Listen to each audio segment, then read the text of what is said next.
ಇಲ್ಲಿ ವಿಶೇಷ ವೈಕುಂಠ ಏಕಾದಶಿ ವೈಷ್ಣವ ಸಂಪ್ರದಾಯ ಪ್ರಕಾರ ಬಹಳ ಪವಿತ್ರವಾದ ದಿನ.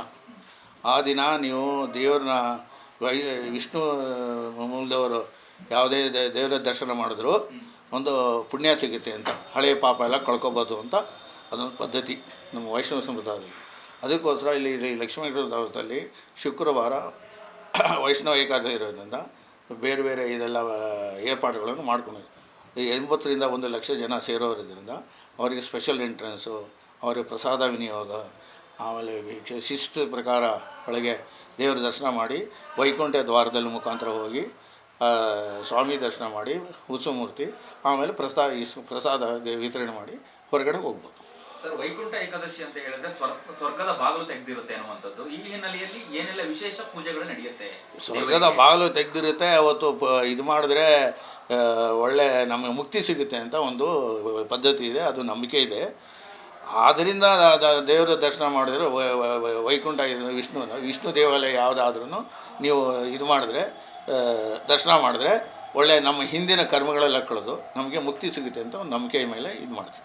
ಓಕೆ, ದರ್ಶನ ಎಷ್ಟು ಗಂಟೆಗೆ ಪ್ರಾರಂಭ ಆಗುತ್ತೆ? ಬೆಳಗ್ಗೆ ನಾವು ಇರುತ್ತೆ ದರ್ಶನ ಬೆಳಿಗ್ಗೆ 5ವರೆಗೆ ನಾವು ತೆಗೆದು ಸ್ವರ್ಗ ಭಾಗದಲ್ಲಿ ಹೋಗಿ ಅಲ್ಲಿ ಸ್ವರ್ಗ ಬಾಗಿಲನ್ನು ಪೂಜೆ ಮಾಡಿ ಅಲ್ಲಿ ಆಧ್ಯಾತ್ಮಿಕವಾಗಿ ಪೂಜೆ ಎಲ್ಲ ಪುನಸ್ಕಾರಗಳು ಮಾಡಿ ವೇದ ಪಾರಾಯಣ ಎಲ್ಲ ಮಾಡಿ ಆಮೇಲೆ ಒಳಗೆ ಬಿಜು ಮಾಡಿ ದೇವಸ್ಥಾನವನ್ನು ಅಲ್ಲಿ ಸ್ವಾಮಿಗೆ ಫಲಾಂಡ ಅಭಿಷೇಕ ಮಾಡಿ ಇದೆಲ್ಲ ಮಾಡಿ ಸೇವಾರ್ಥ ಮಾಡಿ ಇದು ಮಾಡಿ ಸ್ವಾಮಿಗೆ ಇದು ಮಂಗಳಾರತಿ ಮಾಡಿ ಆಮೇಲೆ ದೇವರದ ಪಬ್ಲಿಕ್ಗೆ ಜನಸಂಪಾದನೆಯವರಿಗೆ 7 ಗಂಟೆಯಿಂದ ದರ್ಶನಕ್ಕೆ ಅನುಮತಿ ಕೊಡುತ್ತೆ. ರಾತ್ರಿ ಜನ ಬರುವವರೆಗೂ ನಾವು ತೆಗೆದಿರ್ತೀವಿ. 12 ಗಂಟೆ ಆಗ್ಬೋದು. 1 ಲಕ್ಷ ಭಕ್ತರು ಸೇರ್ತಾರೆ ಅಂತ ಹೇಳಿದ್ರಿ. ಪ್ರಸಾದ ಏನೆಲ್ಲ ವಿಶೇಷ?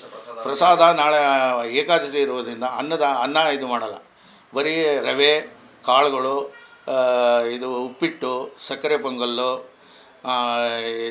ಕೇಸರಿ ಬಾತು ಇದನ್ನು ವಿತರಣೆ ಮಾಡಲಾಗುತ್ತೆ. ಸುಮಾರು 16-18 ಕ್ವಿಂಟಾಲ್ ಇದನ್ನು ನಾವು ಇದನ್ನು ವಿತರಣೆ ಮಾಡ್ತೀವಿ. ನಿರಂತರವಾಗಿ ಬೆಳಗಿಂದ ರಾತ್ರಿವರೆಗೂ ಬಂದ ಭಕ್ತಾದಿಗಳ ಪ್ರಸಾದ ಕೊಡ್ತಾಯಿದ್ವಿ.